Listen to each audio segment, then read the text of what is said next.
how do you keep the creative juices Oh. flowing to keep creating work over the years? Greed is probably one of the reasons. No, actually, I'm doing what I enjoy doing. It's like other men like to play golf, so they play golf every chance they can. So you don't say to them, how come you're playing golf today? You played last week. It was the same with me. To me, it is such fun creating characters, writing stories, even doing interviews, even though I can't hear most of what the guy says to me. But it's an exciting life, and when you do something that you know the fans seem to enjoy, that gives you such satisfaction, you don't want to stop.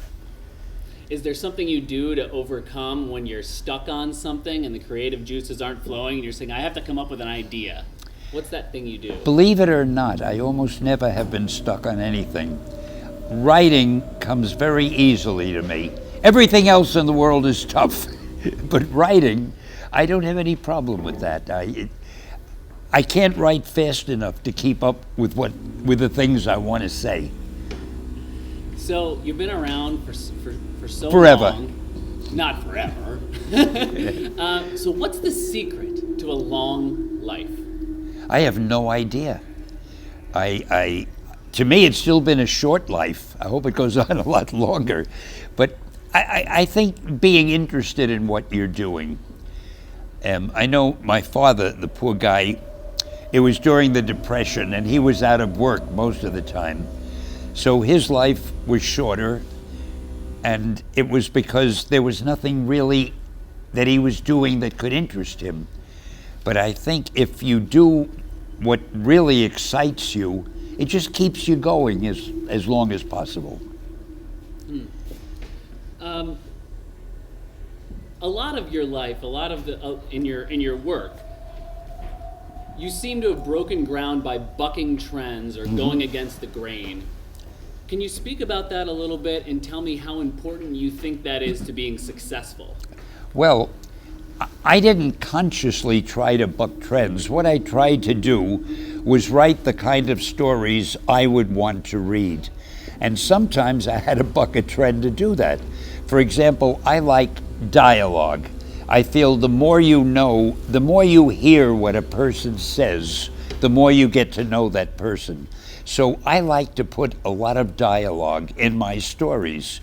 Most writers don't do that. They write as little dialogue as possible because it takes a little longer to write the dialogue. And I wanted to play up minority races as much as possible too.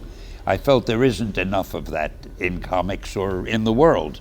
So I tried to do that. I tried to do an anti-drug story in fact, I did one with Spider-Man and almost got in trouble. It was a funny thing. It was an anti-drug story, but I mentioned drugs. And at that time, the Comic Book Association, which was a censorship group, they said, you can't use that story because you mentioned drugs. I said, but it's an anti-drug story. So life can be very complicated. Is there one piece of advice you've found along the way about how to be successful in your work? The only thing I can think of, and I hope this is right, I think whatever you do, you should do what you most want to do and what you're best at. Too many people don't really do what their heart's desire is, but they try to do something else because they think, well, it'll be easier to get a job or to make money. And if that happens, then when you're doing it, you feel like you're working. But if you do what you really want to do, you feel like you're playing. It's easier for you to do. I know I wanted to be a musician when I was young.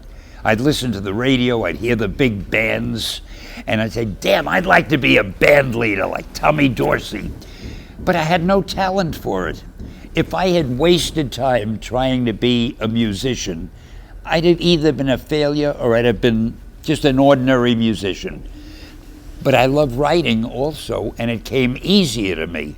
So I figured I'd stay with that. I think you have to do what you do best and what you enjoy, and then you have a better chance.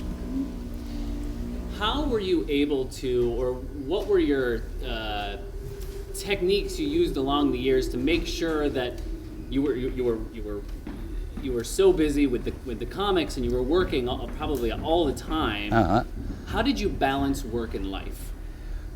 Well, it wasn't that hard. I had a very understanding wife, and she kept herself busy during the day while I was working. And I didn't work I would work. What happened was I had a full-time job at the office, and I worked in the office. When I started writing the stories and they started selling, I told my publisher I needed to stay home one day a week to get all my writing done.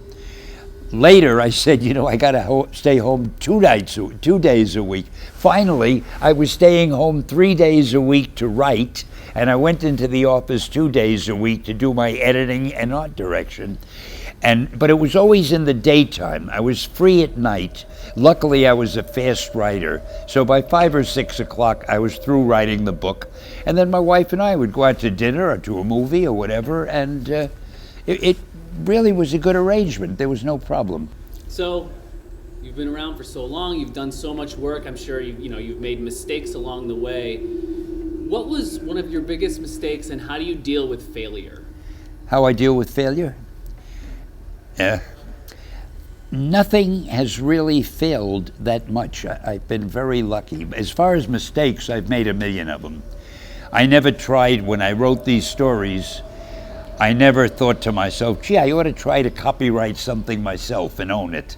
It always belonged to the company. So from a business point of view, that was a mistake. Although I don't think about that now. I'm still happy with what I do. But mostly, I've just enjoyed everything I've been doing, and I think my professional life has been a source of much pleasure for me. That's great. Thank you so much. Okay. Thank you. Thank you. You're a good interviewer.